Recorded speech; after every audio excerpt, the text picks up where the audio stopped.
এটা কোনো রেওয়াজ বদল জমি না, এটা আমার পৈতৃক সম্পত্তি, আমার বাবার পৈতৃক সম্পত্তি। আর ওইটা যেটা ওরা বলছে রেওয়াজ বদল, ওইটা আমার নিজস্ব বাবা দলিলকৃত সাপকলা দলিল। ওটা জমি নেওয়ার সমস্যা আমাদের নানা আর রিনার দাদা অনেক আগে মৌখিকভাবে জমিটা এবাস বদল করে খেয়ে গেছে। তাদের কালে কোনো দিনও সমস্যা হয় নাই। রিনার বাবা বেঁচে থাকার সময়ও কোনো সমস্যা হয় নাই। আমার বাবা বেঁচে থাকার সময়ও, যখন নাকি বাবা আর তার বাবা মারা গেছে তখন থেকেই সমস্যা দেখা দিচ্ছে এই জমি নিয়ে। কি সমস্যা? এখন তারা চাচ্ছে যে ওইটাও তাদের দখল সত্ত্বে তারা রেকর্ড করে নিচ্ছে, এটাও তাদের ওই যে দাদার নামের অজুহাত দেখাইয়া এটাও তারা রেকর্ড করে নিচ্ছে। এখন দুইটাই তারা চাচ্ছে? হ্যাঁ, এখন দুইটাই তারা দখল করতে চাচ্ছে। ওই এখন যেটা যেমন ওই বসত ভিটা করে, যেমন রিনা চাম্বুং যেটা বসত ভিটা করে রয়েছে, ওই জমিটা হইলো মূলত মূল মালিক হইলো তরণীকান্ত রিছিল বা তরণীকান্ত মারা। এটা ওয়ারিশ সূত্রে হইলো হেলেন দফো মালিক।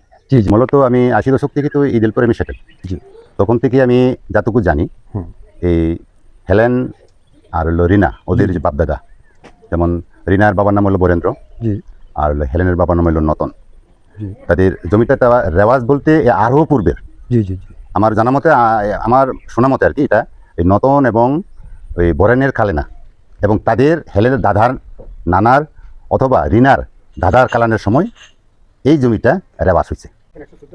108 ওখানে হলো 114। আচ্ছা, এই জমিটাই ওরা এইভাবে রেওয়াজ হিসাবেই। এটা কি দলিল করছিল না মৌখিক? আগেকার দিনের তো দাদা দাদিরা তো মুখের উপরই সব। হ্যাঁ। আসসালামু আলাইকুম প্রিয় দেশবাসী এবং রেমিটেন্স যোদ্ধা প্রবাসী যারা আমাদের সাথে রয়েছেন সর্বক্ষণ, দৈনিক কালের বার্তা এবং চ্যানেল কালের বার্তার পক্ষ থেকে সবাইকে স্বাগতম। আমরা আদিবাসী সম্পত্তির সংকট নিরসনের অনুসন্ধানিক যে ধারাবাহিক পর্ব, আজকে আমরা আপনাদের 2 নম্বর পর্বে নিয়ে আসলাম। আজকে আমরা জানাবো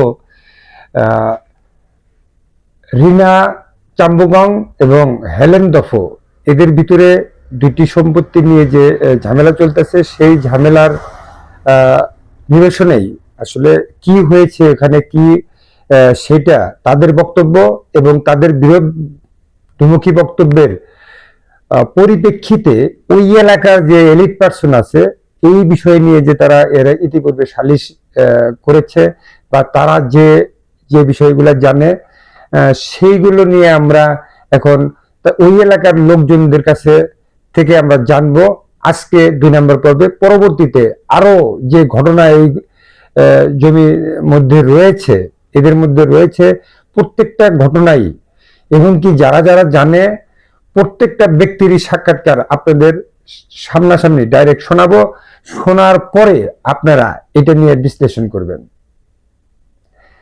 এখন আপনারা শুনতে থাকুন, আমরা তার পরিচয় নিচে লিখে দেব। তার পরিচয় সে নিজেই বলবে, যারা আপনাদের সাথে কথা বলবে তারা বলবে। সেই কথাগুলো আপনারা আগে শুনুন, তারপরে আপনারা বিশ্লেষণ করবেন আপনাদের মতামত এবং ওই এলাকায় যারা রয়েছে এই বিষয়টি ছড়িয়ে দিবেন, যাতে করে যারা জানে তারা মূল্যবান মতামতের ভিত্তিতে তারা আরো সত্য গভীরের সংবাদ আমাদের জানাতে পারে,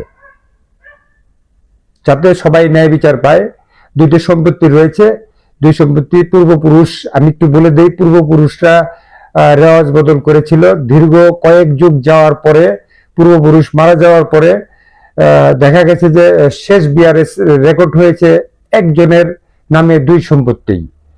এর মধ্যে একজন রিনা চাম্বুগং সেখানে বাড়ি ঘর করে আছে এবং যেটা হেলেন দফোরা ভোগ করতো সেখানে বাড়ি ঘর করা নেই, সেটাও তাদের নামে রিনা চাম্বুগংদের নামে রেকর্ড হওয়ার পরে সে তার নিজের বাড়ি সেই জায়গায় থেকেই ওই জায়গা দখল করার একটা পায়তারা করতেছে। করার পরে হেলেন দফো তাদের যে সম্পত্তি যেটা রিনা চাম্বুগংরা ভোগ করতেছে সেটার রেকর্ড ভাঙার জন্য পরবর্তী রেকর্ড, আগের রেকর্ডগুলো তার বাপদাদার নামে বা তাদের পূর্বপুরুষের নামে রয়েছে হেলেন দফোদের। পরবর্তীতে রিনা চাম্বুগংয়ের এদের নামে যখন রেকর্ড হয়েছে, এদের বাবার নামে বা রেকর্ড হয়েছে ভুলবশত, সেই রেকর্ড ভাঙার একটা মামলা সে দিয়েছে। মামলায় উল্লেখ করেছে যে মৌখিকভাবে রেওয়াজ বদল হয়েছিল। পরবর্তীতে রিনা চাম্বুগং স্থানীয়ভাবে প্রশাসনিকভাবে স্থানীয়ভাবে এসিলেন ভাবে দরখাস্ত করে তাদের যে সম্পত্তি তারা ভোগ করেছিল সেটা তাদের সম্পত্তি, সেটা তাদের নামে রেকর্ড হয়েছে। সেটা সেইখান থেকে হেলেন দফকে দখল মুক্ত করার জন্য চেষ্টা করেছে এবং নোটিশও করেছিল। পরবর্তীতে আদালত ওই জমিতে নোটিশ দিয়েছেন যে যে অবস্থায় আছে। নোটিশটা আপনাদের দেখাবো এবং কি সাইনবোর্ড রয়েছে সেটা আপনারা দেখবেন। এখন শুনবেন এলাকার মানুষের কথা, আমাদের সাথেই থাকুন।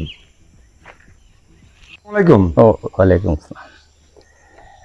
অরবিন্দু মৃং দা, হ্যাঁ আছেন ভালো? হ্যাঁ হ্যাঁ। আচ্ছা, জি, আপনাদের যে এই যে এলাকাটা ইদিলপুর, ইদিলপুর আউশনাড়া ইউনিয়নের মধুপুর উপজেলার আউশনাড়া ইউনিয়নের ইদিলপুর গ্রামে ইদিলপুর গ্রামে হেলেন ওরফের মিনি ওনাদের সাথে তাদের একটা জমি নিয়ে একটা গন্ডগোল চলতেছে দীর্ঘদিন ধরে। এই বিষয়ে আপনি কি জানেন আর কি ওই বিষয় সম্বন্ধে, যেহেতু আপনি এই এলাকার এবং কি দীর্ঘদিন ধরে আপনাদের হয়তো খুব কাছের এবং পরিচিত, এই বিষয়ে যেটা সত্য তথ্য সেটা আমাদের একটু জানান। আচ্ছা, বিষয়টা হচ্ছে যেমন এই বিবাদের বিষয় যেটা ওই ওই এখন যেটা যেমন ওই বসত ভিটা করে যেমন রিনা চাম্বুং যেটা বসত ভিটা করে রয়েছে, ওই জমিটা হইলো মূলত মূল মালিক হইলো তরণীকান্ত রিছিল বা তরণীকান্ত মারা। এটা ওয়ারিশ সূত্রে হইলো হেলেন দফো মালিক। জি জি জি। আর আর ওরা যেটা ভোগ দখল করতেছে, যেটা বেদখল দেওয়ার জন্য পাইতারা করতেছে, এটার ওরা কারা? হেলেন রাজেরা, এটা হলো রিনা চাম্বুগং যেটা দখল করার জন্য পাইতারা করতেছে। এইটা হইলো এইটার এই জমির খোদ মালিক হইলো সরোজিনী মৃ। জি জি জি। তো এখন সমস্যাটা কি? এখন সমস্যা হইলো এখন যেভাবেই হোক রেকর্ডের সময় রেকর্ডটা ভুল ক্রমে এখন উভয়টাই হইলো ওদের নামে হয়ে গেছে। তার মানে আমি যেটা বুঝলাম আর কি, যে এই জমি আরো 3-4 পুরুষ আগে, হ্যাঁ হ্যাঁ 3-4 পুরুষ আগে মৌখিকভাবে রেওয়াজ বদল করছিল ভোগ দখলের। হ্যাঁ, ভোগ দখলের জন্য। আচ্ছা। এবং ওই হিসাবে যেমন ওরা বসত ভিটা ওইখানে গড়ে তোলে। হ্যাঁ, কিন্তু তাদের জায়গা না। না, তাদের জায়গা না। আবার এইখানে যে ওরা ওইটার বিনিময়ে যেটা এখানে হ্যাঁ এটা দেওয়া হয়েছে এবং ওরাই ভোগ দখল করে আসছে এবং এখনো করতেছে। হ্যাঁ, এই হেলেনরা, এটা হলো হেলেন দফো। হ্যাঁ হ্যাঁ, এরা দখল করতেছে, এইভাবেই চলতেছে। হ্যাঁ হ্যাঁ হ্যাঁ, এইভাবে কিন্তু চলতেছে। এখন দেখা যাচ্ছে যে ও দুইটা সম্পত্তি তারা রেকর্ড করে নিয়েছে। হ্যাঁ, রেকর্ড করে ফেলছে। যেভাবেই হোক রেকর্ড হওয়ার ফলে এখন উভয়টাই যেমন দখল করার জন্য পাইতারা করতেছে।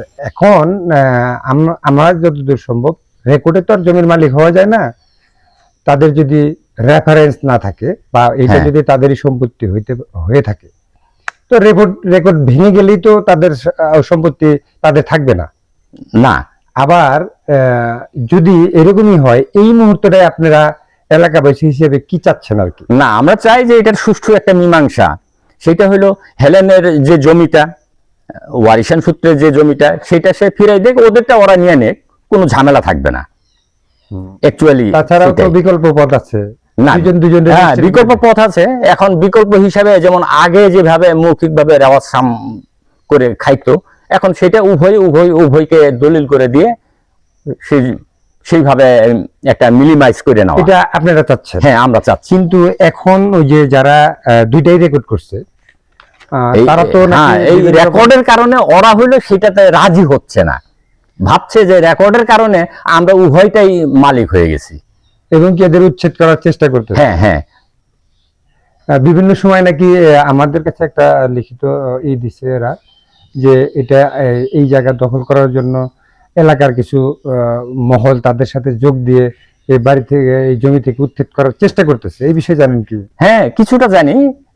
মানে আসলে মানুষের মধ্যেও তো ভালো মন্দ আছে। জি জি জি। এখন কেউ হয়তো যেমন কিছু ওই ব্যক্তিগত মনোমালিন্যের কারণে ওই ইন্ধন দিতেই পারে বা দেয়ও, এটি এটা সঠিক। যেটুকু আপনি জানেন যে এই জমি, ওই জমিটা হইলো এদের আর এই জমিটা ওদের। হ্যাঁ হ্যাঁ হ্যাঁ, এইটুকু তো জানেন? হ্যাঁ, এইটুকু জানি। তো আপনার নাম পরিচয়টা একটু বলুন। আমার নাম অরবিন্দ সাংমা বা মৃ। জি জি। আপনার বেসিক যে জব বা না, আমি টুকিটাকি ব্যবসা করি এবং সেই সাথে কৃষি কাজ এবং বাড়িতেই আছি আর কি। ধন্যবাদ আপনাকে। আপনাদেরকেও অসংখ্য ধন্যবাদ। আপনারা দুজন ব্যক্তির এলিট পার্সন, দুজন ব্যক্তি যারা সাক্ষী, অর্থাৎ যারা এইটা নিয়ে যখন বিচার সালিশ হয়েছিল এলাকা ভিত্তিক, কারো সম্প্রদায়ের ওই এলাকার সবাই ছিল এবং কি মেম্বাররাও ছিল, প্রতিনিধিরাও ছিল, সব লোকই ওখানে উপস্থিত ছিল। সেখানে কি হয়েছিল এদের কাছ থেকে আপনারা জানলেন, শুনলেন। আরো যে লোকজন ছিল তাদের বক্তব্য আমরা পরবর্তী পর্বে জানাবো, এবং কি এই জমি নিয়ে রিনা চাম্বুগংদের মামলায় তারা তাদের যে যারা রয়েছে তারা কি কারণে হাজত খেটেছিল, তারা কি করতে গিয়েছিল, এই জমি বিক্রি করতে গিয়েছিল কিনা, সেই বিষয়ে আমরা পরবর্তীতে টোটালটাই আপনাদের জানাবো, বা যারা উপস্থিত ছিল যারা জানে তাদের বক্তব্য আপনাদের শোনাবো। পরবর্তীতে ধারাবাহিক পর্বে আপনারা দেখতে থাকুন, এবং কি এটার শেষ পর্যন্ত আপনারা অবশ্যই দেখবেন। দেখলে বুঝতে পারবেন, আসল ঘটনা জানতে পারবেন। আসলে পূর্বপুরুষরা মৌখিকভাবে অনেক জায়গায় অনেক কিছু করে গিয়েছে, মুখে মুখে রেওয়াজ বদল করেছে। এটা এই ঘটনা নয়, সারা বাংলাদেশে এই ধরনের ঘটনা ঘটে, যে কারণে আপনাদের জানা প্রয়োজন। পরবর্তীতে একজনের নামে দুই সম্পত্তির রেকর্ড হলে কি কি ঝামেলার সৃষ্টি হয়, আসলে রেকর্ড মূলে কি সবাই মালিক হতে পারে না, তাদের রেফারেন্স থাকতে হয়, সেই বিষয়টা আপনাদের জানা উচিত। সেই কারণেই আপনারা এটা দেখবেন। তো আজকের মতো এখানেই বিদায় নেব। অন্যান্য পর্ব দেখার জন্য স্বাগত জানিয়ে শেষ করব।